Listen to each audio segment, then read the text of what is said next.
Bonsoir à tous et bienvenue dans le Grand JT. Tout de suite, le sommaire.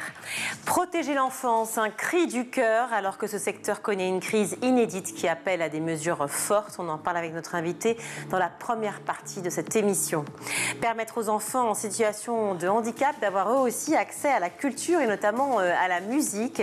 C'est le combat de l'association Mèche. On en parle avec sa directrice en seconde partie d'émission. Dans sa chronique, Charlotte Sauvaget fera la lumière sur le succès du tennis de table en France. Mais tout de suite, on fait un point sur l'actualité de l'éducation avec Charlotte. Bonsoir Charlotte. Bonsoir. Aujourd'hui, journée internationale contre les violences faites aux femmes et après un week-end de manifestations, le gouvernement est très attendu sur le sujet. Il n'y aura aucune tolérance à l'égard des violences faites aux femmes. Voilà ce qu'avait dit Michel Barnier lors de son discours de politique générale. Aujourd'hui, il a annoncé une série de mesures contre ce fléau lors de sa visite à la Maison des Femmes à Paris. Le Premier ministre a notamment abordé la généralisation du dispositif permettant aux femmes victimes de violences de porter plainte dans les hôpitaux de France. À l'heure actuelle, ce n'est possible que dans certains établissements. L'objectif, c'est donc d'étendre ce dispositif à l'ensemble du territoire d'ici la fin de l'année 2025. Une mesure rassurante pour Salim Assa, secrétaire d'État chargé de l'égalité entre les femmes et les hommes, invité ce matin sur France Info. C'est important ce point, parce que passer la porte du commissariat, c'est pas évident pour une femme. Et puis quand vous êtes dans zone rurale, passer la porte de la gendarmerie, c'est encore moins évident parfois parce que tout le monde vous connaît, tout le monde se connaît. L'hôpital et le commissariat ou la gendarmerie sont en contact. D'accord. Et en fait, à ce moment-là, ils appellent et quelqu'un vient pour prendre le dépôt de plainte. En fait, c'est comme ça que ça se passe. Et après, c'est adapté en fonction des hôpitaux. Mais ce que ça veut dire, c'est qu'il faut que, et c'est ça le message que je veux faire passer aujourd'hui aux femmes qui nous écoutent, c'est n'hésitez pas à franchir la porte d'un hôpital et n'hésitez pas non plus à franchir la porte du gendarmerie, la porte d'un commissariat. Aujourd'hui, on est là pour vous accueillir, on est là pour vous accompagner. Pour la secrétaire d'État, l'affaire des viols de Mazan a eu une influence dans l'élaboration de ce plan. Michel Barnier l'a d'ailleurs dit, il y a eu un avant et un après Mazan. Le procès Mazan, donc toujours en cours, on le rappelle, présenté comme un échec collectif par Aurore Berger. La députée des Yvelines était invitée ce matin sur RTL et elle souhaite maintenant un combat collectif contre les violences faites aux femmes et ce, dès le plus jeune âge.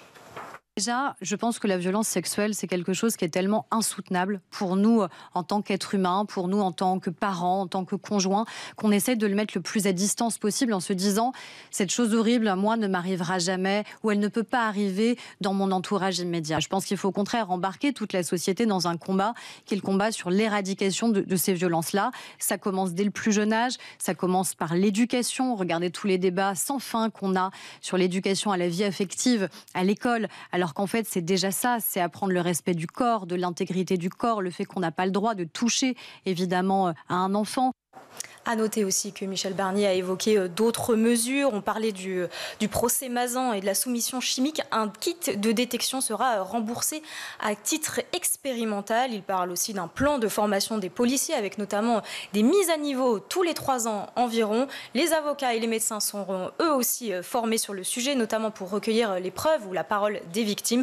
Et enfin, surtout, la revalorisation de l'aide universelle d'urgence allouée à 25 000 femmes l'an dernier, passant de 13 à 20 millions d'euros dans le budget 2025. Budget 2025, justement, le projet de loi de finances a été transmis au Sénat après son rejet à l'Assemblée nationale et alors que le gouvernement a de grandes chances de recourir au 49.3.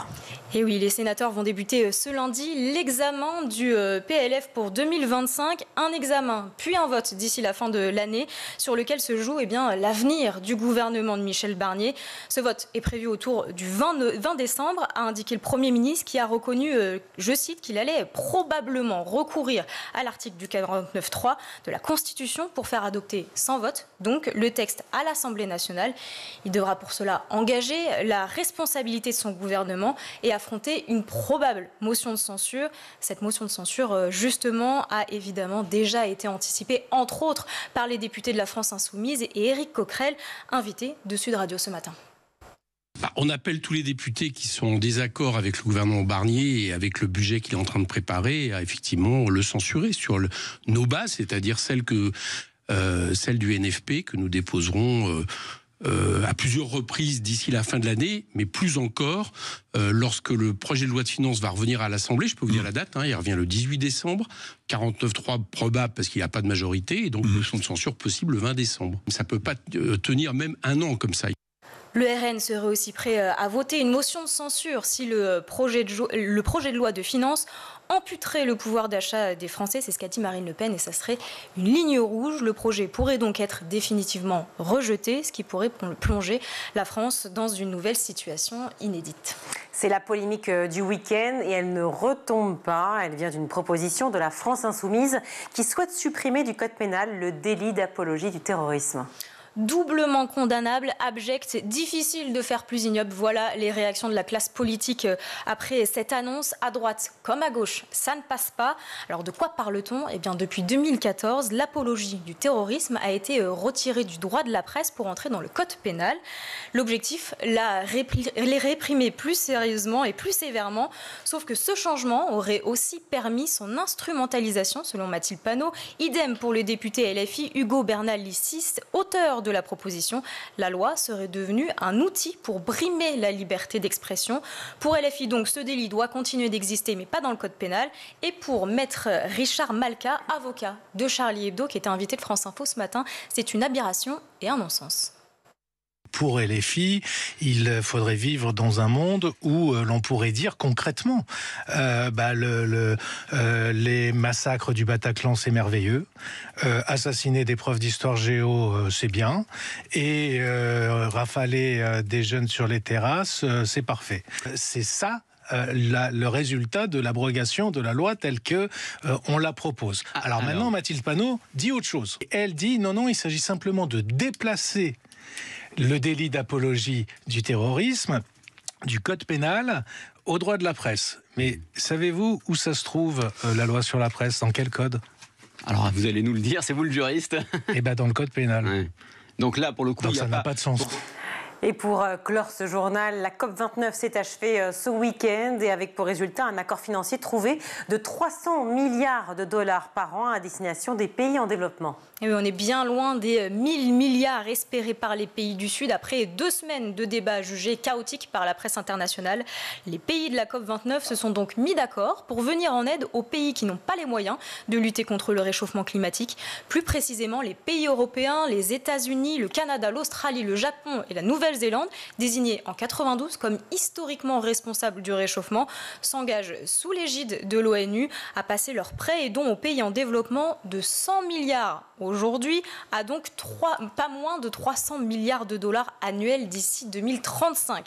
Alors si la COP 2029 n'a pas convaincu, peut-être obtiendra-t-on dans quelques jours un nouvel accord pour contre la production de plastique. 178 pays sont réunis dès aujourd'hui et jusqu'au 1er décembre pour la 5e et dernière session de négociation visant à finaliser un traité mondial avec en ligne de mire plusieurs objectifs: plafonner la production mondiale de plastique, interdire éventuellement les substances chimiques toxiques et ainsi pousser les industriels à réduire leur production, eux qui aujourd'hui se concentrent sur le recyclage. À noter, c'est plutôt une bonne nouvelle, qu'en France, en 2023, 120 000 tonnes d'emballages plastiques supplémentaires ont été recyclés par rapport à 2022. Merci beaucoup Charlotte pour ces infos. Reconnaître la crise que traverse le secteur de la protection de l'enfance et peut-être enfin tenir les promesses faites à toute cette jeunesse en souffrance, c'est le thème de l'ouvrage de Aude Kérivel. Elle est spécialiste des questions d'inégalité et de protection des plus jeunes. Elle est avec nous sur ce plateau. Aude Kérivel, bonjour. Bonjour. Merci d'être à nouveau sur ce plateau du Grand JT. Vous êtes docteur en sociologie, directrice du laboratoire d'évaluation des politiques publiques et des innovations. Vous êtes également autrice de cet essai absolument remarquable, Protéger l'enfance, tenir notre promesse aux enfants, paru chez Flammarion. Nombreuses ont été les alertes, Aude, les rapports, les commissions sur la protection de l'enfance, vous le dites et vous les listez, le livre blanc 2023, la mission La parole aux enfants 2022, le rapport de la Cour des comptes en 2020 sur la protection de l'enfance. Bref, vous dites rien ne change. Est-ce que c'est uniquement une faute politique ? Je pense en effet que c'est uniquement une faute politique. Clairement.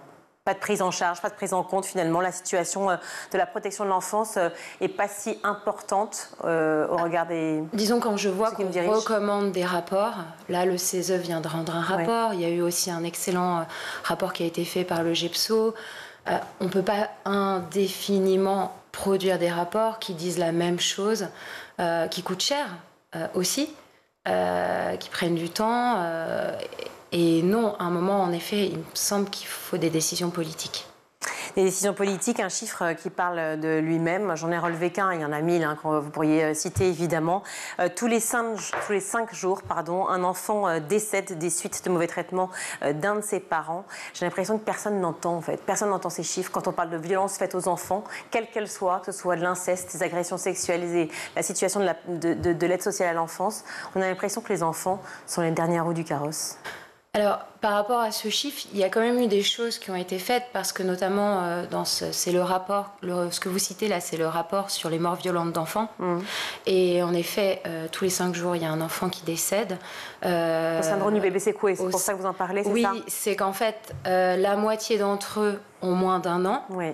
Et donc, il y a eu quand même pas mal de choses sur la petite enfance et notamment sur les bébés. Les campagnes sur les bébés secoués, par exemple, c'est une réponse à ces données chiffrées. Le fait qu'aujourd'hui, il y ait davantage de mesures qui soient en direction de jeunes enfants et donc une surveillance accrue, les pédiatres, la PMI, les lieux d'accueil petite enfance, les maternités ont été sensibilisés pour pouvoir repérer des situations à risque, sauf qu'aujourd'hui, une fois que ces risques ont été repérés, le système de protection de l'enfance, il y a un nombre de mesures non exécutées qui est assez important parce qu'il n'y a pas suffisamment de place. Donc voilà. Parlons-en du système justement. Jacques Attali a signé votre préface. Il parle d'absurdité administrative, de scandale politique. Alors, l'absurdité administrative, on peut être extrêmement surpris. D'une part, on est dans un système qui a été marchandisé et je pense que c'est l'un des problèmes majeurs. Actuellement, on en subit les conséquences. Donc, un système de protection de l'enfance qui a été marchandisé, que l'on veut rentable. Enfin, vous avez reçu, je crois, il n'y a pas longtemps, Victor Castanet sur les crèches. Voilà, on veut rentabiliser, faire du chiffre sur un système donc on a rationalisé. Et donc, avec des process à outrance qui sont imposés par la réponse aux appels d'offres, par un certain nombre de procédures qui sont imposées. Pardon, juste pour illustrer votre propos, vous citez dans votre livre, je ne sais plus à quelle page, effectivement le fait de juste acheter un ballon, par exemple, pour un lieu précis qui accueille des enfants, requiert tout un tas de papiers, d'ordonnances, d'accords, de principes, alors qu'en fait les choses devraient être tellement plus simples. C'est-à-dire qu'aujourd'hui, on a multiplié le nombre de professionnels autour des enfants, mais on a surtout multiplié les hiérarchies et multiplié les process, qui sont des process de contrôle, où on ne fait pas confiance aux professionnels. Et en effet, j'ai eu l'occasion de voir sur mes terrains la nécessité de faire un devis pour acheter un ballon ou un devis pour une sortie piscine où on va demander c'est quoi les indicateurs d'efficacité et d'efficience de ce projet piscine. Et en fait, on alourdit le travail des professionnels.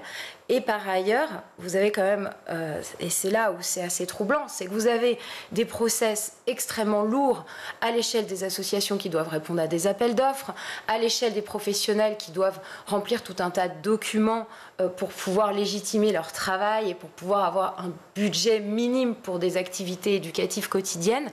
Et par ailleurs, vous avez un scandale de Châteauroux où des enfants, où une 60aine d'enfants ont été laissés sur des lieux d'accueil qui sont des lieux de vie, qui ne sont pas agréés par les départements, par l'aide sociale à l'enfance, où ils devaient rester 15 jours et où ils sont restés 1 an, voire plus, et ces lieux-là n'ont pas été contrôlés. En dehors de tout droit, donc, finalement, de je ne sais l'enfant. pas si vous avez en tête cette affaire, mais on parle de 60aine d'enfants qui ont été abusés sexuellement, qui ont été victimes de violences psychologiques et physiques extrêmement graves. Et de professionnels qui n'ont pas été contrôlés ni par l'aide sociale à l'enfance, ni par l'État, puisque c'était des agréments jeunesse et sport, et donc des agréments qui auraient dû être contrôlés par l'État. Donc on a un écart assez fou entre des professionnels à qui on demande un process incroyable, de remplir des grilles, etc., où on contrôle le moindre déplacement, le moindre trajet en voiture pour les assistantes familiales, pour ne pas qu'elles dépensent plus d'essence que ce qui est autorisé pour emmener un enfant chez le médecin ou à une activité extrascolaire, et par ailleurs des lieux de vie où l'on accueille les enfants qui n'ont pas de place ailleurs, voire les enfants qui ont été exclus d'un certain nombre d'endroits et qui sont dans les situations les plus difficiles, qui vont se retrouver dans ces lieux et ces lieux ne sont pas contrôlés. Donc, ne sont pas contrôlés. Vous parliez tout à l'heure d'un manque de place. Évidemment, c'est une des premières, pour vous, une des premières lois à appliquer finalement, protéger tous les enfants. Le problème numéro 1, c'est celui-ci. Mais vous dites en fait, de manière plus générale, une protection de l'enfance plus efficace en 2024, c'est simplement l'application des lois, tout simplement. Elles sont déjà là, finalement, et elles ne sont pas appliquées. Oui, c'est ça. Je pense qu'il faut arrêter d'ajouter des lois, sachant qu'il y a un certain nombre de lois qui ne sont pas appliquées. Normalement, les enfants ne devraient pas être séparés de leurs frères et sœurs. Dans la grande majorité des cas, ils le sont. Normalement, on devrait leur assurer une sécurité physique et affective quand ils sont changés en moyenne 4, 5, 6 fois de lieu de placement, quand ils sont accueillis par des intérimaires qui ne sont pas diplômés. On n'assure pas cette sécurité minimale. Ils doivent normalement tous avoir un projet personnalisé pour l'enfant. Ce n'est pas forcément toujours le cas. Enfin, en fait, il y a un certain nombre de lois qui existent et qui ne sont pas appliquées. Par rapport à l'ouverture des places, je pense qu'il y a quelque chose qui est important à avoir en tête aussi.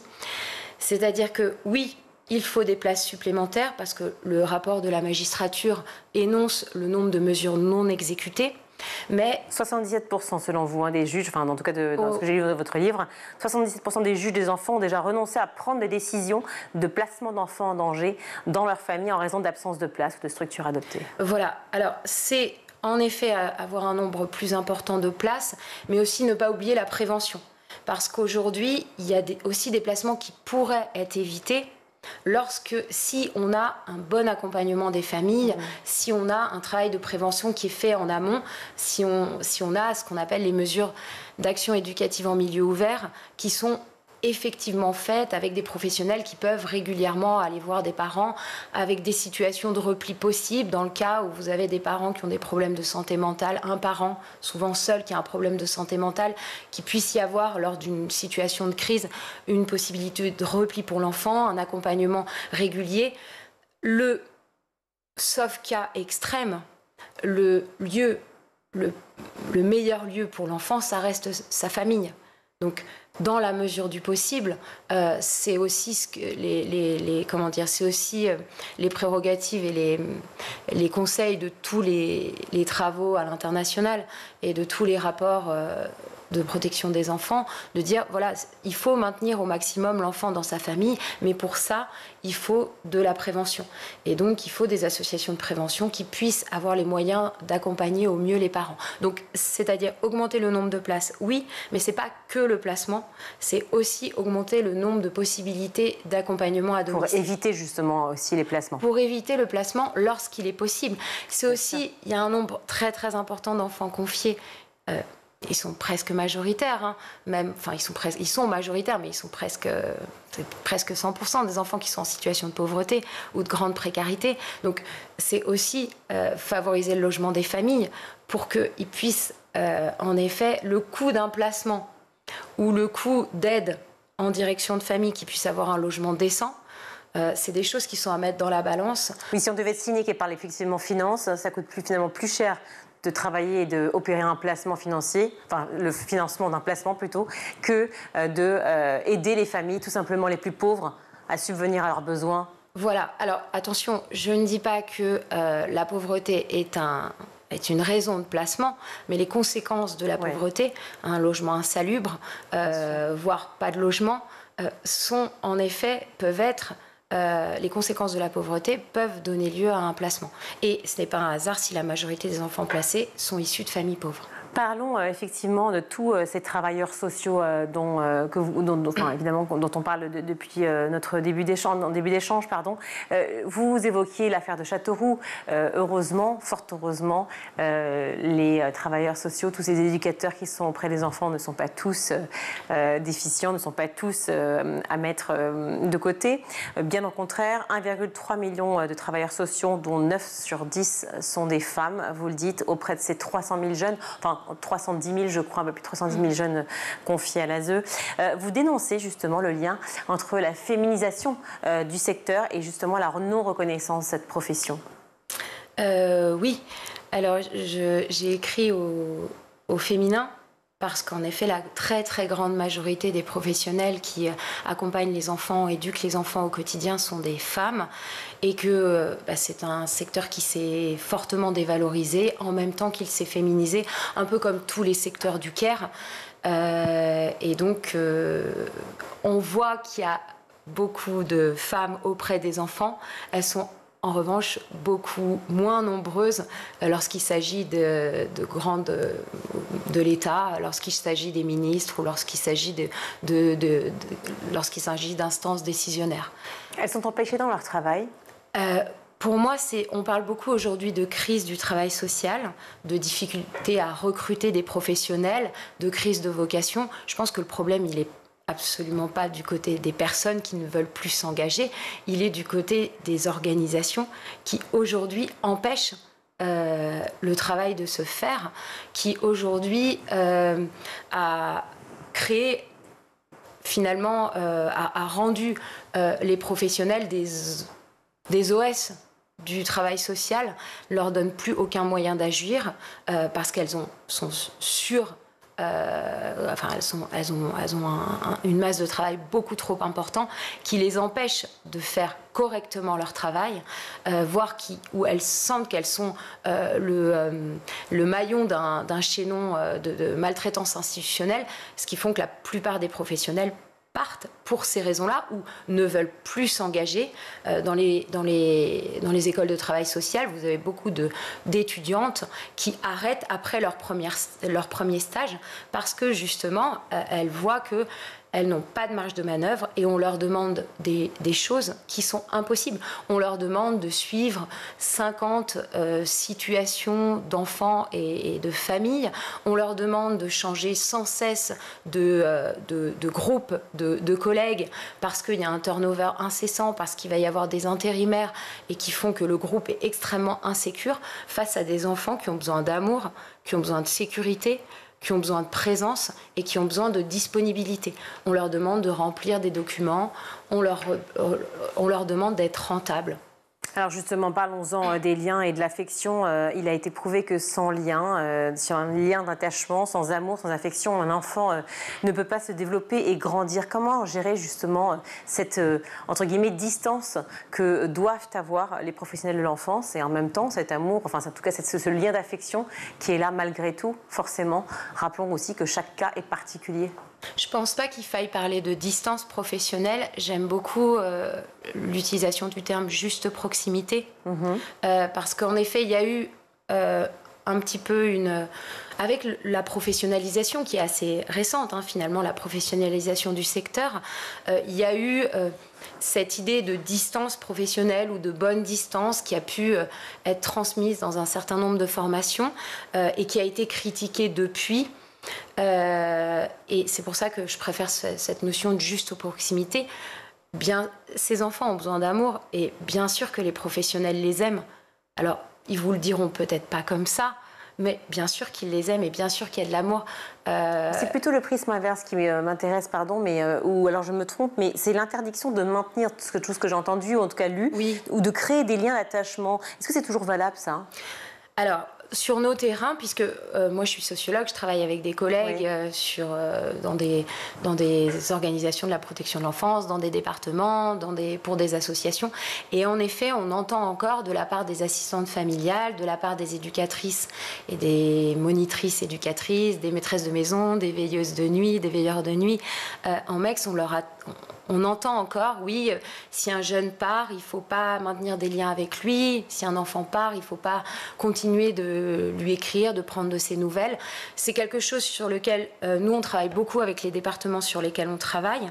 Mais c'est encore une idée reçue qui existe.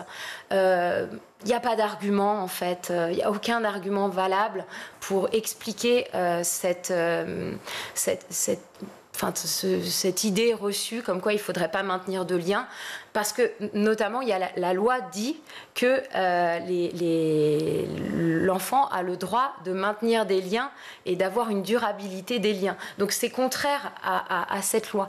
Après, dans les faits, ça peut en effet impliquer que l'enfant revienne sur les lieux de placement, ça peut impliquer que le professionnel puisse prendre de ses nouvelles de temps en temps. Mais ces enfants, et vous le savez mieux que moi, hein, mais qui ont vécu, qui ont eu des parcours pour la plupart extrêmement difficiles, souvent victimes de violences et toutes sortes de violences, des violences physiques, des violences mentales, des maltraitances, des cas de viol aussi, des enfants qui sont tout simplement séparés de leurs parents parce qu'ils ne peuvent pas s'occuper d'eux. On les laisse dans des hôtels, souvent seuls, dès l'âge de 12 ans ou 11 ans. Enfin, je veux dire, j'arrive pas à comprendre cette distance qu'il faut avoir avec les liens d'affection, justement. Ah, mais il n'y a pas à avoir de distance, en fait. Enfin, je pense que les enfants ont besoin d'amour et les professionnels savent très bien que ces enfants ont besoin d'amour. Parfois, vous avez en effet des directions qui vont interdire le maintien de liens alors que ça n'a pas lieu d'être. Mais il y a un travail qui est fait aujourd'hui, je pense que ce n'est pas le cas partout, que c'est encore des idées reçues qui subsistent, mais il y a quand même quelque chose qui est en train de changer dans les formations. Par rapport à des enfants qui sont laissés à l'hôtel, en général, j'ai rarement entendu ou vu des enfants de 12 ans laissés à l'hôtel. En revanche, il y a une population parmi les enfants confiés qui sont traités différemment. Ce sont les mineurs non accompagnés, donc les enfants qui arrivent sur le sol français et qui sont, au regard de la Convention des droits de l'enfant et parce qu'ils sont mineurs, qui peuvent être pris en charge par la protection de l'enfance. Et en effet, ce nombre a augmenté. Aujourd'hui, c'est 23% des enfants confiés. Et ils font l'objet aujourd'hui d'un traitement différencié au sein de la protection de l'enfance, c'est-à-dire qu'ils ne sont pas nécessairement dans les mêmes maisons d'enfants à caractère social, dans les mêmes lieux d'accueil. Le prix de journée n'est pas le même, le budget pour l'alimentation n'est pas le même. Et en effet, ces jeunes-là, on a pu en retrouver qui ont été mis comme solution d'urgence dans des hôtels seuls. Et d'ailleurs, il y a eu quelques faits graves, notamment une jeune qui s'est suicidée à l'hôtel il y a quelques temps. Donc ça a mis un peu en lumière ce phénomène. Voilà. Et c'est aussi ce traitement différencié de ces populations, de ces enfants et de ces jeunes, qui sont d'abord vus comme des mineurs non accompagnés, comme des immigrés, comme des étrangers, avant d'être vus comme des enfants, que ce sont aussi des enfants. La clé, les solutions, vous en proposez de nombreuses. Une des premières, c'est la transversalité entre tous les acteurs de la protection de l'enfance, et notamment le rôle principal de l'école aussi, et des associations. C'est-à-dire faire de l'école et des associations un partenaire privilégié, enfin des partenaires privilégiés. Je pense qu'elles le sont. Ils le sont déjà à l'échelle des maisons d'enfants à caractère social, à l'échelle des associations, à l'échelle des départements. Aujourd'hui, il y a des instances où se réunissent l'école, se réunissent le secteur de la santé, aussi du handicap. On a aujourd'hui une part importante, autour de 30% des enfants accueillis à l'aide sociale à l'enfance qui ont une mesure MDPH, donc qui sont en situation de handicap. Donc aujourd'hui, il y a des choses qui se bougent à ce niveau-là. Un partenariat se fait. Moi, je pense qu'il faut démarchandiser le social. Les associations ne peuvent pas être soumises constamment aux appels d'offres, à la mise en concurrence les unes aux autres. Il faudrait calculer le coût des appels d'offres, le coût de toutes ces nouvelles fonctions de communication, de plaidoyer. Tout ce coût, si on le mettait en direction des professionnels qui s'occupent vraiment au quotidien des enfants, si on le mettait dans les maisons d'enfants à caractère social, si on permettait aux référents ASE qui s'occupent des parcours des jeunes à l'échelle du département d'avoir moins de mesures et de pouvoir plus facilement rencontrer les enfants. Les enfants, ce qu'ils demandent, c'est pouvoir contacter, savoir qui est leur référent ASE et pouvoir le contacter lorsqu'ils en ont besoin. Les enfants, quand vous leur demandez ce qu'ils veulent, ils voudraient que les intérimaires soient un petit peu formés. Ils voudraient pouvoir voir leurs frères et sœurs, voire être placés avec eux. Ils demandent des choses qui sont juste le respect de la loi. Et aujourd'hui, c'est aussi faute de moyens, alors que le budget de la protection de l'enfance continue d'augmenter. Alors oui, les mesures augmentent, mais je pense qu'il y a eu une rationalisation, une marchandisation du système qui aujourd'hui fait que les sous sont peut-être pas forcément au bon endroit. Distribuer au bon endroit. Il nous reste très peu de temps, mais sensibiliser évidemment toutes les personnes, tous les professionnels de la petite enfance, c'est-à-dire les médecins, les éducateurs, les établissements scolaires, mais vous le lirez dans ce livre « Protéger l'enfance » de Aude Kérivel. Sensibiliser les enfants aussi sur leurs droits, c'est très important de parler avec eux, de leur donner l'habitude d'être entendus aussi, de libérer la parole, de laisser les parents au cœur du système, évidemment. Bien entendu aussi qu'une enquête puisse être lancée rapidement après le signalement. Autant de mesures que vous retrouverez dans ce livre. Malheureusement, nous n'avons plus le temps. Former le personnel, vous l'avez dit, et faire de l'école. Et nous, on l'est davantage encore ici chez School, mais faire de l'école, tous les partenaires de l'école, voilà, des partenaires privilégiés dans la lutte des violences faites aux enfants et aussi aux femmes, car c'est souvent lié. Merci Aude Kérivel d'être venue sur ce plateau pour parler de protéger l'enfance, tenir une promesse aux enfants, paru chez Flammarion. Merci beaucoup. Merci beaucoup. On marque une courte pause et on se retrouve tout de suite dans le Grand JT.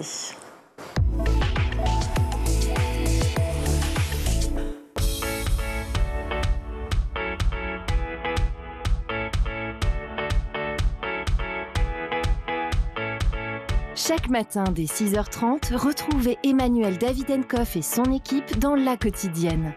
En compagnie d'un invité fil rouge, il vous donne des clés de compréhension et des conseils pratiques en matière d'éducation et de parentalité. C'est important d'adopter des mesures hygiéno-diététiques, c'est important de savoir bien manger, de bien s'hydrater, d'avoir un bon sommeil. À partir de 9h, Patrice Boisfer prend le relais dans le MAG. Au cœur des territoires, la parole est donnée aux élus et aux élèves qui font bouger l'éducation partout en France.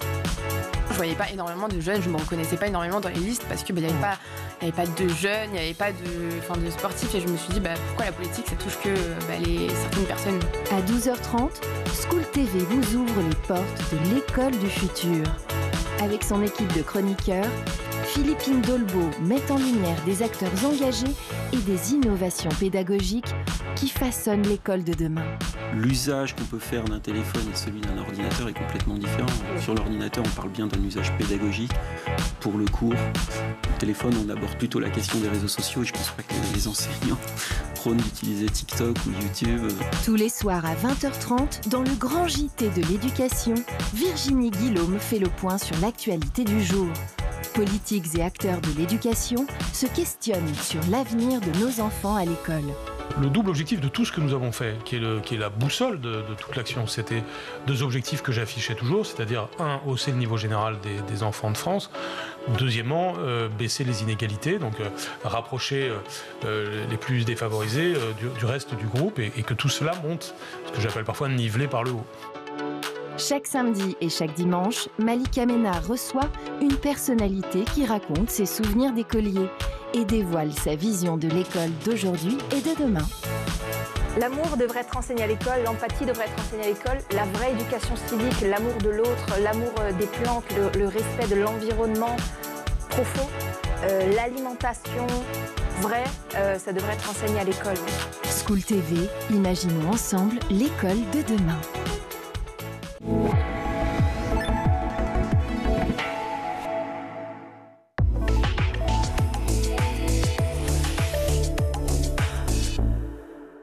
De retour dans le Grand JT, je suis ravie d'accueillir Isabelle Imbert. Bonjour.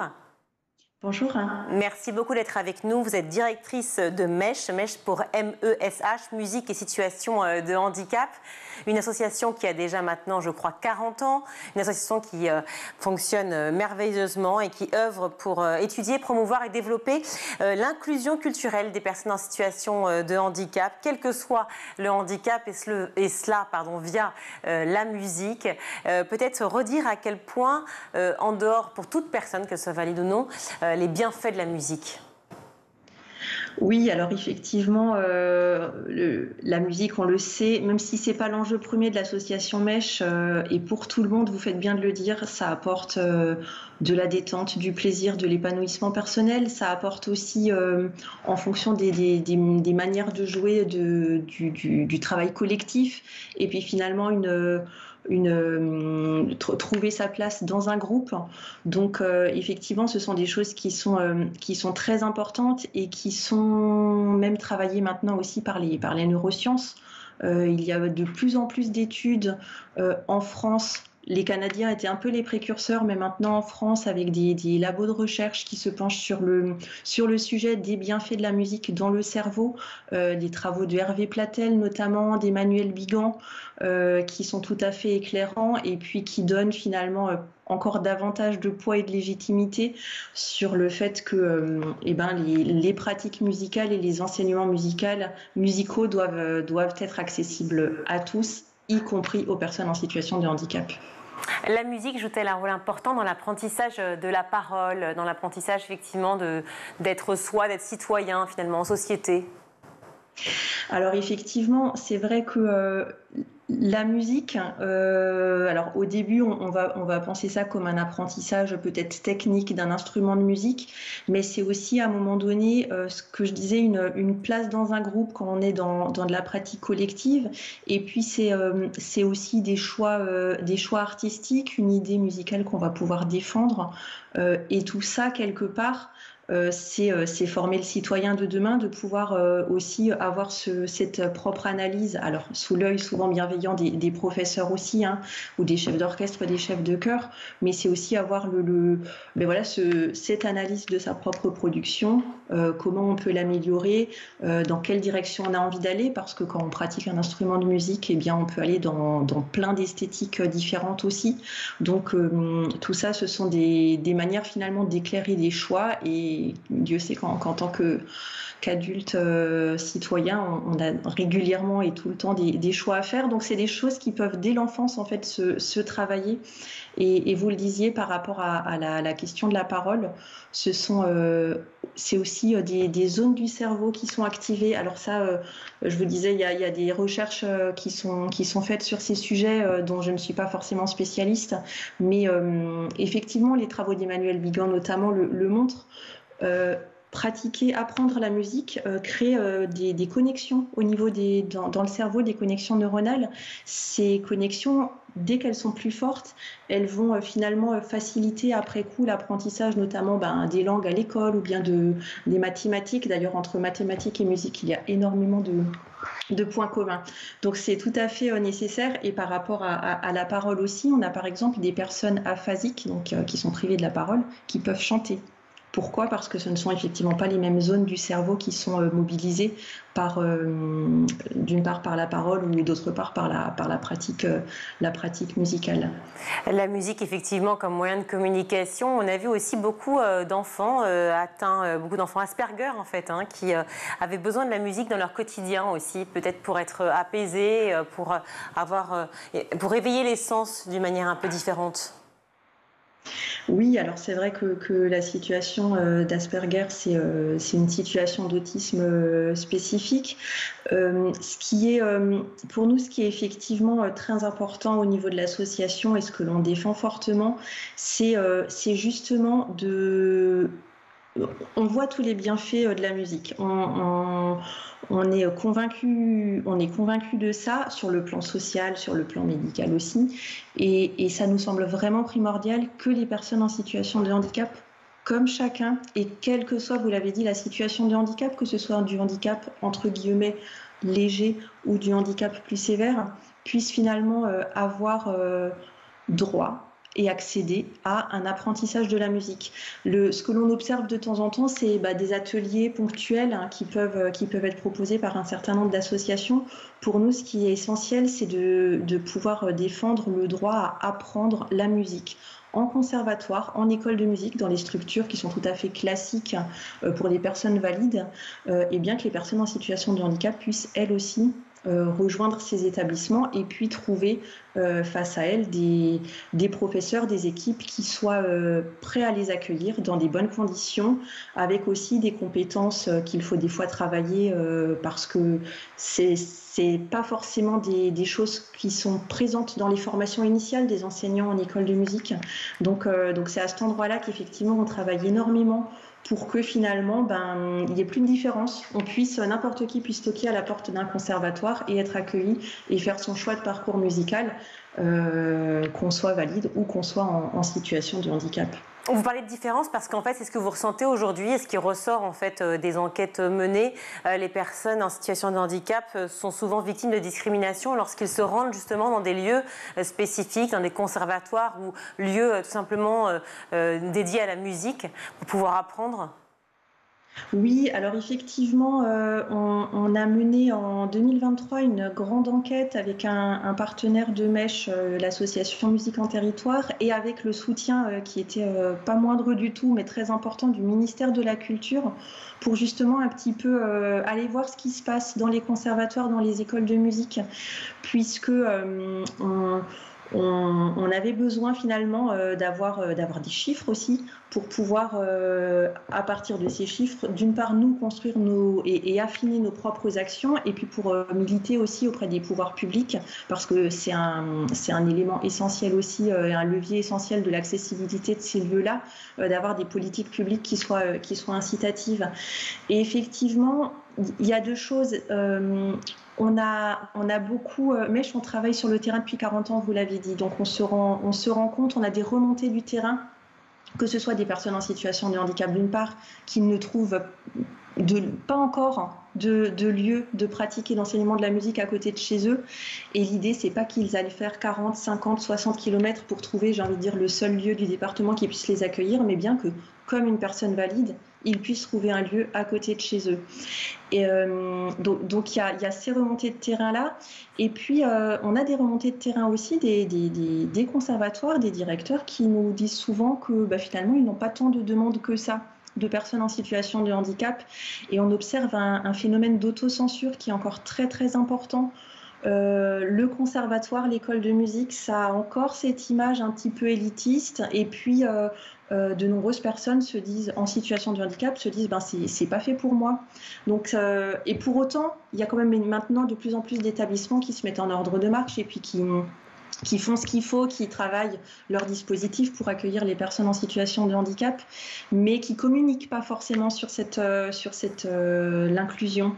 Donc on observe vraiment ce phénomène d'autocensure et ça passe, ce que je disais, par une communication plus large, plus fluide aussi. Et puis il faut qu'on casse un petit peu ces idées reçues. Un conservatoire, une école de musique, c'est un lieu pour apprendre la musique pour le citoyen d'un bassin de vie, quelle que soit la situation du citoyen, enfant, adulte, en situation de handicap ou pas. Donc on observe effectivement encore une autocensure de la part des personnes en situation de handicap, et puis un petit peu de discrimination aussi parce que les établissements sont pas encore tous en ordre de marche. Et je leur jette absolument pas la pierre parce que souvent ils veulent très bien faire.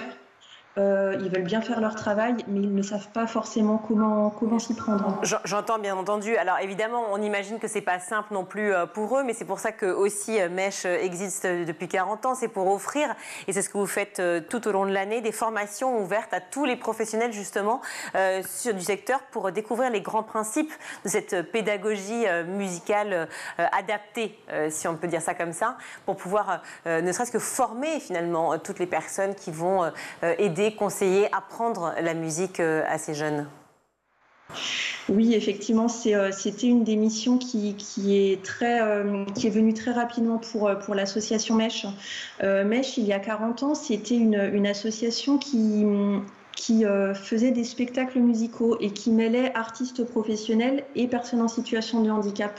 Et à l'époque, l'enjeu de l'association, c'était notamment de prouver, on en était là, de prouver que les personnes en situation de handicap avaient des compétences musicales, pouvaient faire des spectacles musicaux de grande qualité. Et très vite, ces spectacles musicaux, ils avaient quelque chose d'éphémère. Et très vite, les personnes en situation de handicap qui ont pu participer à ces spectacles sont allées voir l'association, la fondatrice de l'association notamment, en lui disant « c'est chouette ce que l'on fait là, mais nous, ce qu'on a envie, c'est de pouvoir faire de la musique tout au long de l'année ». Et il y a 40 ans, la réponse un petit peu logique de l'association, c'était de dire faut aller dans les écoles de musique, les conservatoires, ils sont là pour ça. Et on s'est très vite rendu compte qu'en fait, les établissements, il y a 40 ans, ils n'étaient absolument pas en capacité d'accueillir les publics en situation de handicap. Et c'est là que la première mission de Mèche est venue, qui a été effectivement, on a pris conscience qu'il fallait absolument former les enseignants dans un premier temps, parce que c'est vraiment très important que ces personnes-là soient outillées pour accueillir les personnes en situation de handicap, parce qu'en forçant un petit peu la chose, on peut créer aussi des situations d'échec qui sont mal vécues de part et d'autre, et c'est absolument pas ça le but de l'association. Il faudrait peut-être justement un référent, excusez-moi de vous couper, mais il nous reste que peu de temps, un référent handicap au sein de chaque structure, un établissement. Voilà, alors effectivement, on a attaqué par les enseignants, j'ai envie de dire, et puis ensuite on s'est dit, mais l'inclusion, c'est l'affaire de tous les professionnels d'un établissement d'enseignement artistique, et on a effectivement milité très très fortement avec Mèche pour qu'un référent handicap, ce métier de référent handicap qui existe dans l'éducation nationale, qui existe dans les entreprises, mais qui n'existait pas jusqu'à présent dans les structures d'enseignement artistique, et bien que ce métier émerge. Et c'est chose faite, puisque il est maintenant, cette mission, ce métier est référencé dans un document cadre édité par le ministère de la Culture. On est en train de travailler dessus sur les missions de ce référent handicap, sa fiche de poste, et c'est effectivement la personne un petit peu indispensable pour un accueil inclusif de qualité dans les établissements. Vous avez créé un guide pour ça, un guide assez conséquent, 255 pages pour justement présenter les différents leviers et dispositifs utiles à l'initiation. Donc c'est à disposition évidemment de toutes les personnes référentes au sein de chaque établissement de musique, chaque conservatoire, chaque lieu où la musique est là et où l'on peut apprendre et avoir accès. Merci beaucoup d'avoir participé à ce grand JT, Isabelle Imbert. Vous êtes directrice donc de Mèche qui s'écrit MESH pour musique et situation de handicap. Merci mille fois d'avoir participé au grand JT et on vous souhaite plein de bonnes choses. On va tout de suite retrouver Charlotte pour sa chronique. Ils sont devenus de vrais phénomènes et vous en avez sûrement entendu parler, Alexis et Félix Lebrun, les deux joueurs de tennis de table, sont aujourd'hui de véritables stars et ont réussi à rendre le tennis de table à nouveau à la mode. Charlotte, aujourd'hui, vous allez nous expliquer le phénomène Lebrun, on l'appelle comme ça, et surtout ses répercussions sur le sport en France, sur ce sport. Et oui, après une médaille de bronze en double aux Jeux Olympiques, un titre de champion d'Europe en octobre dernier, là encore ensemble, on n'arrête plus. Tout simplement, les frères Lebrun, ils ont été sacrés ce week-end en double au WTT Finals de Fukuoka, c'est au Japon. Une victoire lors d'un tournoi, mais pas seulement, ils sont devenus par la même occasion numéro 1 mondiaux. C'est un exploit qui n'a jamais été réalisé par des Français. Alors pourquoi j'ai choisi de vous parler de ces deux jeunes joueurs ? On le rappelle, 21 et 18 ans, tout simplement parce qu'ils ont été élevés au rang de stars au cours de ces dernières années, de ces derniers mois même, un statut accentué par les Jeux Olympiques, mais aussi par une très très bonne communication. Ils se sont d'ailleurs inscrits sur le réseau social chinois Weibo et ça a eu un impact auprès des jeunes. Ils ont su avec le temps et surtout, évidemment, avec leur performance, toucher le public, se faire apprécier des gens qui les regardaient et les deux frères ont réussi aussi à capitaliser là-dessus en se trouvant des sponsors, ce qui est assez rare finalement pour des joueurs de tennis de table. Vous le voyez avec des marques comme Jules ou encore Optique 2000, ce sont des grosses marques qui n'hésitent pas à mettre les pongistes en avant sur leurs réseaux sociaux. Là encore, les chaînes de télé aussi se sont emparées du phénomène en diffusant les tournois de tennis de table. C'est assez rare et assez nouveau aussi. Et RMC donc a fait le pari de diffuser ce sport et certains tournois de manière complètement gratuite sur Twitch. Et ça marche, et il n'y a pas que les marques et les chaînes qui se servent un peu, entre guillemets, de l'image des frères Lebrun. Emmanuel Macron a même échangé quelques balles avec Alexis, l'aîné des deux frères, le 8 novembre dernier. Le président était accompagné de son homologue du Kazakhstan, Kassim-Jomart Tokayev, qui, selon nos confrères de BFM TV, a notamment présidé la Fédération kazakh de tennis de table, un fan du sport donc. Il n'est qu'en revers, pardon, je me permets, mais je vois les images, le président n'est qu'en revers, pas de droit. Et en même temps, il joue quand même contre quelqu'un qui est un petit peu au-dessus de son niveau. On va être gentil. Et c'est là, finalement, qu'on voit un petit peu l'envergure des frères Lebrun. Merci beaucoup. Alors, c'est vrai qu'on a entendu parler des frères Lebrun ces derniers temps, mais est-ce que leurs performances ont eu un impact sur le monde amateur, c'est ce qui nous intéresse aussi? Exactement. Comme beaucoup de sports qui ont remporté des médailles à la France, le tennis de table n'échappe pas à la règle. Les inscriptions sont en hausse partout en France. Ils font la une des journaux aussi. L'année dernière, déjà, l'effet Lebrun se faisait sentir dans les clubs avec un nouveau record d'inscrits, 228 000. Et cette année, selon la Fédération française de tennis de table, on serait à plus de 20% d'inscriptions avec un nombre qui pourrait atteindre les 250 000. En Ile-de-France, c'est même plus 31%, selon le président de la Ligue, Patrick Bossard. Bref, du jamais vu pour Baptistin, membre de la Fédération de tennis de table, qui s'est confié au micro d'Alexis de la Fréchère sur Europe 1. Les clubs sont déjà quasiment complets, donc on essaie de trouver même des solutions pour pousser les murs afin d'accueillir encore plus de monde, mais il faut que nous, fédération, soyons prêts à les accueillir. Et cette année, pour booster un petit peu encore plus les inscriptions, la Fédération française de tennis de table a même lancé une campagne de pub. Regardez.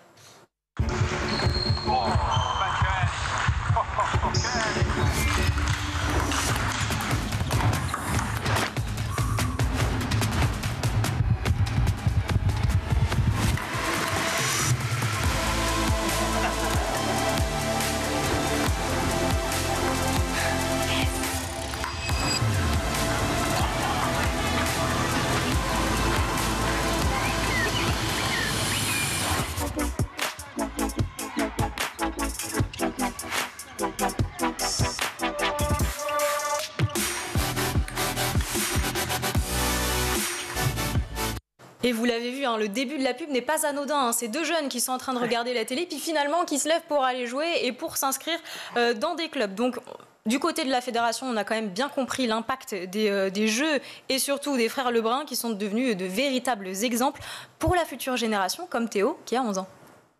Ils ont beaucoup persévéré pour arriver à leur niveau et je pense que moi, si je veux être plus fort, je dois aussi persévérer pour atteindre le haut niveau. Ce qui est marrant, c'est qu'il y en a un, il tient sa raquette en prise porte-plume et l'autre, il tient sa raquette normalement. Moi, je préfère plutôt tenir ma raquette normalement. Voilà, on a en plus des petits conseils techniques oui, moi, je savais pas qu'on pouvait tenir une raquette en porte-plume. Voilà, c'est l'info de la journée. Ouais. À savoir qu'il n'y a pas que les jeunes non plus qui ont poussé la porte des clubs de tennis de table. Les plus anciens ont eu eux aussi envie de prendre la raquette ou même de la reprendre pour s'inscrire en loisir. Bref, ça touche tout le monde. Alors, vous parlez de loisirs, mais l'essor de tennis de table n'a pas eu lieu que dans les 3100 clubs que compte la France. C'est bien ça? Et oui, la vente de matériel est aussi à la hausse. Prenons l'exemple des raquettes. Leur vente a augmenté de 87% depuis la fin des Jeux Olympiques. On assiste à une démocratisation du sport. Et d'ailleurs, si l'envie vous prend de taper quelques balles, la fédération a même sorti sa carte interactive, le ping en extérieur. Vous pouvez donc trouver, si vous le souhaitez, une table n'importe où en France, près de chez vous. Par exemple, sachez qu'il y a une table disponible juste à côté du bureau, donc si ça vous tente. Ah, chouette, on peut faire une petite partie. Exactement. Moi, je suis nulle, vous êtes sûre de gagner. Je garantis rien. Merci beaucoup, en tout cas, Charlotte. On va tout de suite retrouver le meilleur de School TV avec le Zap. La mission du musée de l'histoire de l'immigration, c'est d'être le musée d'une histoire commune, en réalité, de l'histoire de France dans l'ensemble de ses composantes. Vous parlez des descendants d'immigrés. Aujourd'hui, c'est un Français sur 3 en France. Un Français sur 3 est soit immigré, soit enfant ou petit-enfant d'immigrés. Donc en réalité, on n'est pas dans les marges de la société, mais on est vraiment au cœur de ce qui constitue notre identité. Et le projet du musée, c'est d'essayer de retrouver une fierté de ce que nous sommes collectivement. Avec plein de propositions, il y a des expositions, des ateliers, des projections, on va le voir. C'est quand même un lieu d'un mot qui porte une histoire chargée. Il a été construit à Paris à l'occasion de l'exposition coloniale internationale de 1931. C'était même un monument de propagande coloniale. Tout à fait. C'est d'ailleurs un des défis du lieu, c'est qu'on est en permanence en train de faire une forme de révolution totale. À la fois le palais qui est construit comme un monument de propagande coloniale et qui aujourd'hui essaye de restituer dans sa complexité le rapport de la France au monde et notamment à son histoire migratoire, mais aussi vous évoquiez l'aquarium tropical. Ouais. Au départ, il a été conçu pour donner envie aux colons français d'aller exploiter les ressources halieutiques partout dans le monde, et aujourd'hui on essaye d'en faire un lieu de préservation de la biodiversité et de formation à la culture scientifique pour les enfants et aussi pour les plus grands. Vous collaborez donc, vous l'avez dit, dans le cadre de votre expérimentation depuis 3 ans avec Fanny Landau et Camille Terrier, ces 2 chercheuses.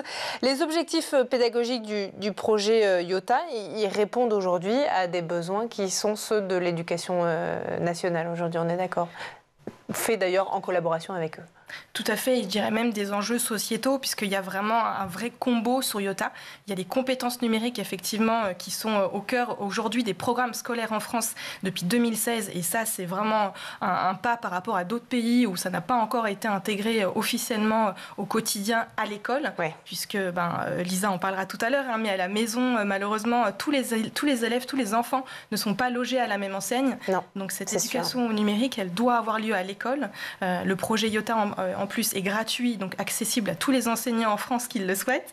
Donc ces compétences numériques-là sont au cœur finalement d'une problématique sociétale qui est savoir utiliser les technologies à bon escient et pas se laisser enfermer finalement dans des bulles, parce que mine de rien, on parle beaucoup de choses type réseaux sociaux, mais qui ont plutôt tendance à enfermer les gens dans une bulle, plutôt que de les ouvrir à la société, malheureusement. Et donc ces compétences-là numériques sont fondamentales, mais combinées finalement à l'apprentissage de la collaboration entre élèves, c'est primordial. Et l'école du futur, pour moi, c'est ça, c'est cette combinaison finalement d'apprendre à développer sa propre autonomie à travers les outils numériques et apprendre à apprendre tous ensemble. Quels sont les grands thèmes cette année du Polytech? Alors, Polytech Paris, c'est demain, puisque le salon se tiendra le 26 et 27 novembre, porte de Versailles, Hall 1. Et sur cette première édition parisienne, puisque Polytech, c'est avant tout un salon qui a lieu tous les 2 ans à Lyon, et pour la première fois donc à Paris cette année, nous allons mettre en avant 4 grands thèmes. Le premier, celui de la réglementation, parce que c'est ce qui structure un petit peu les marchés et qui donne une sorte de guide aussi à nos entreprises pour se transformer. Donc la réglementation. Le deuxième, le financement, parce que transformer ça coûte cher. Donc comment les entreprises et les territoires vont trouver les financements nécessaires pour cette transformation. Le troisième thème, la ressource. Alors vous en reparlerez tout à l'heure, mais la ressource, c'est notamment l'économie circulaire, la mobilité décarbonée, enfin tous les sujets de quotidien. Et puis le quatrième thème, celui qui est important aussi aujourd'hui, celui de la formation et des compétences. Un thème très important, tant les besoins en ressources compétentes, formées, sont importantes. Et c'est ce sur quoi on va se pencher, nous, précisément. À qui s'adresse justement ce salon? Alors, c'est un salon professionnel qui s'adresse aux acteurs privés, aux collectivités également et aux territoires, mais aussi aux chercheurs d'emploi et aux étudiants qui sont intéressés par les métiers de la transformation écologique. Il y a aussi la question du rapport au père, sans faire de psychanalyse de base, du rapport à l'autorité aussi et à l'absence du père. Et ça revient. Alors, il y a une scène assez bouleversante, moi, je trouve, avec le jeune Kamel, mais pas uniquement. Oui, c'est-à-dire qu'effectivement, ce sont des enfants. C'est quand je dis qu'ils sont parfois fragilisés économiquement, socialement, mais aussi familialement, c'est que selon la situation économique, le papa, il va aller travailler dans un autre pays pendant de longs mois, de façon à débloquer la situation. Parfois, il y a des situations qui ne se recollent pas. Parfois, il y a des mamans qui sont restées au pays, parfois c'est des papas. Mais quand même, l'absence de papa, c'est une vraie question. Parce qu'elle est souvent notée comme un manque voilà, pour les enfants. Vous l'avez dit aussi, le projet IOTA, il est basé sur l'apprentissage entre pairs. Qu'est-ce que ça apporte, cette méthode-là? On pourrait imaginer, puisque ça touche principalement les élèves, mais on pourrait dire aussi que l'apprentissage entre pairs, il pourrait concerner ces enseignants qui ont un peu de mal à se lancer, peut-être. Eh bien, exactement. Cette année, justement, la nouveauté, une des nombreuses nouveautés sur IOTA, c'est un forum de collaboration entre enseignants. Parce qu'on a envie que cette communauté ait aussi il y ait de l'émulation entre les profs et qu'ils puissent s'apporter aussi plein de bonnes pratiques entre eux. Et ils le faisaient déjà avant, mais là, on leur fournit du coup une plateforme et un forum d'échange pour développer aussi cet apprentissage entre enseignants, et ça, c'est génial. Et donc, qu'est-ce qu'on apprend quand on collabore? On apprend énormément de choses, parce que peu importe notre âge, peu importe le genre, peu importe notre background, on s'apporte tous mutuellement des choses. Et c'est ça qui est fort sur IOTA, c'est que les élèves finalement s'évaluent entre eux, même s'il y a plusieurs niveaux dans la classe. Par exemple, s'il y a des CE2 et des CM2, oui, un CE2 peut tout à fait aider un CM2, peu importe sa progression sur IOTA, peu importe ses connaissances ou ses compétences, il peut aider son camarade en apprenant à communiquer, à s'écouter, à expliquer finalement son point de vue, à comprendre que l'autre, il a quelque chose aussi de différent à apporter. Quels sont les métiers aujourd'hui que vous identifiez comme essentiels mais peu mis en avant? Alors c'est compliqué parce que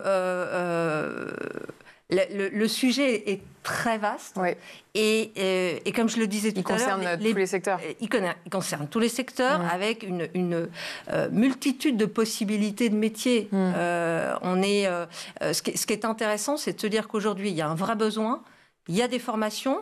La question, vous l'avez posée Mais il y a une méconnaissance vis-à-vis des formations. Exactement. Méconnaissance vis-à-vis des formations. Et comment on l'explique, ça, ce manque d'information, de visibilité auprès des jeunes, alors même qu'on sait que la nouvelle génération est en quête de sens et que potentiellement, le lien peut se faire très facilement, quoi. Probablement parce que c'est pas forcément toujours facile de trouver l'information. À nous aussi, à nous de faire ce qui est nécessaire pour informer et communiquer sur les besoins et les formations. Et c'est aussi l'objectif d'un salon professionnel, c'est de regrouper tout ça pour que pendant 2 jours, on ait l'opportunité de s'informer, de rencontrer les industriels qui recrutent, trouver la formation qui va bien. Moi, par exemple, on va accueillir demain une association qui s'appelle Make Sense et qui propose un programme d'accompagnement des jeunes dans les quartiers défavorisés pour les orienter vers les métiers de l'environnement. Et c'est hyper intéressant parce que dans ces quartiers défavorisés, le taux de chômage peut atteindre 33%. Donc c'est énorme. Et vous parliez de sens. Clairement, ce sont des métiers qui peuvent nourrir aussi et apporter tellement parce que ce sont des métiers de contributeurs, finalement. C'est la fin de ce grand JT. Merci à vous tous de nous avoir suivis. Merci à toute l'équipe qui a préparé cette édition. À la réalisation aujourd'hui, c'est Xavier Sanchez, le son Héloïse Merlin, Laure Audemont au maquillage, Emma Ferré et Laura Girard à la rédaction. Très belle soirée, on se retrouve demain. Ciao.